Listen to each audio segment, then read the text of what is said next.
Hai, nama saya Aminah Herawati. Saya dari Sekolah Tinggi Ilmu Kesehatan Indonesia Maju dari program studi S1 Keperawatan kelas 5A. Di sini saya akan menjelaskan tentang bahaya hipertensi. Nah, yang pertama kita perlu ketahui adalah apa itu hipertensi. Hipertensi atau yang biasa kita sebut darah tinggi adalah keadaan di mana peningkatan tekanan darah sistolnya itu di atas 140 mm Hg raksa dan tekanan darah diastolnya itu di atas 90 mm Hg raksa. Nah, ternyata sebagian orang yang mengalami hipertensi atau tekanan darahnya tinggi itu dia tidak mengalami gejala atau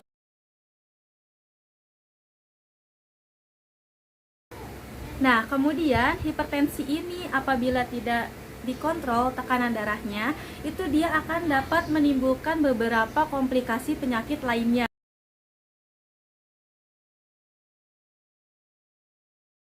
Komplikasi yang pertama adalah stroke. Nah, kenapa sih hipertensi ini bisa menyebabkan stroke? Nah, apabila hipertensi ini dia sudah terjadinya ke otak, kemudian pembuluh darahnya di otak ini sudah pecah, maka kemungkinan akan terjadinya stroke. Nah, kemudian komplikasi yang kedua adalah kerusakan retina mata. Nah, kerusakan retina mata ini gejalanya itu biasanya pandangannya kabur. Nah, kemudian komplikasi yang selanjutnya adalah penyakit jantung. Nah, karena jantung ini adalah organ yang memompa darah ke seluruh tubuh, di mana darah itu ada oksigen, nutrisi yang lain, kemudian darahnya ini akan mengangkut ke seluruh tubuh. Nah, kemudian apabila terjadi hipertensi, dia kan ada penyumbatan di pembuluh darah atau pembuluh darahnya ini menjadi menyempit. Nah, maka dia akan rentan sekali terkena serangan jantung. Nah, hipertensi ini ternyata 2 kali lipat lebih beresiko terkena serangan jantung. Nah, jadi serem banget ya. Nah, kemudian komplikasi yang selanjutnya adalah penyakit ginjal. Kemudian komplikasi yang selanjutnya adalah penyakit pembuluh darah tepi. Nah, penyakit pembuluh darah ini biasanya di kaki. Nah, salah satu cirinya adalah kalau dia udah masuk ke pembuluh darah tepi, itu kakinya akan sakit ketika dipakai berjalan.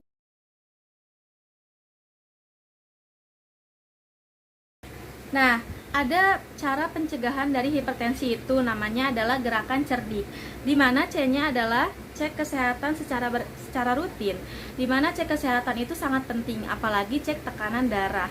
Cek tekanan darah itu apalagi dia sudah memiliki riwayat hipertensi, itu dilakukan harus rutin.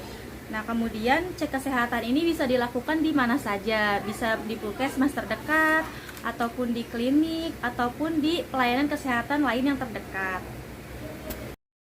Nah, yang selanjutnya adalah E. E adalah enyahkan asap rokok. Di dalam rokok ini ada salah satu zat yang bernama nikotin.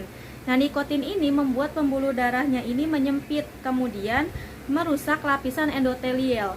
Lapisan endotelial adalah lapisan paling dalam dari si pembuluh darah itu.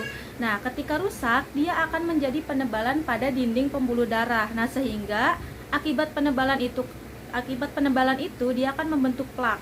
Dari plak itu dia akan terjadinya pembekuan darah. Nah, itu ketika darahnya sudah beku, itu akan rentan sekali terkena stroke.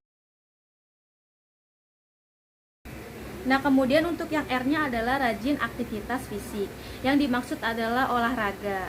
Nah, aktivitas fisik atau olahraga ini bisa kita lakukan minimal adalah 3 kali selama seminggu selama 30 menit. Itu minimalnya. Olahraganya itu nggak usah yang capek-capek atau yang mahal-mahal dan ribet segala macam.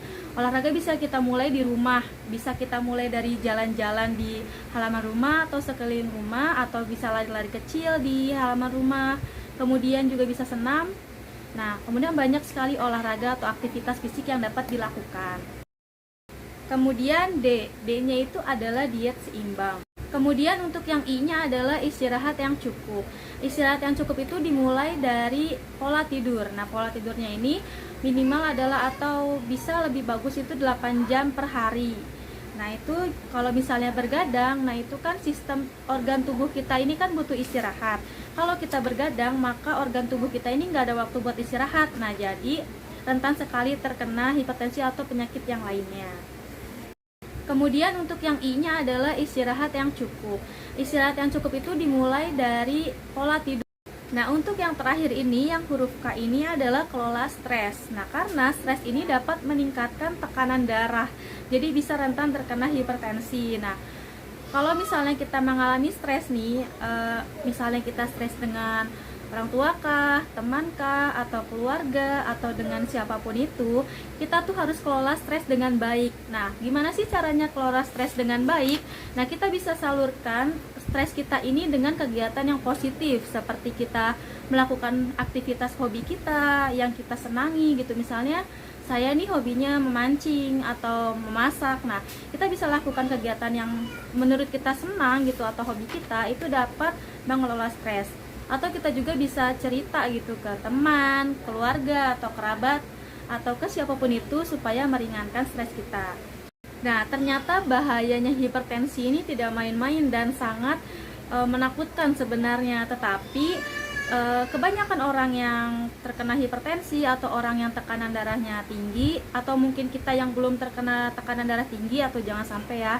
Nah, itu tuh kadang suka menyepelekan gitu ya tekanan darah. Nah, padahal dimulai dari tekanan darah yang tinggi itu dia dapat menyebabkan beberapa komplikasi yang sangat berbahaya. Nah, dimulai dari gaya hidup atau pola hidup yang sehat, kita dapat mencegah atau dapat meminimalisir tekanan darah. Kemudian mengontrol tekanan darah itu harus dilakukan mulai sekarang. Mungkin sekian yang dapat saya sampaikan. Apabila ada kata-kata yang salah, mohon dimaafkan. Terima kasih. Wassalamualaikum warahmatullahi wabarakatuh. Dadah.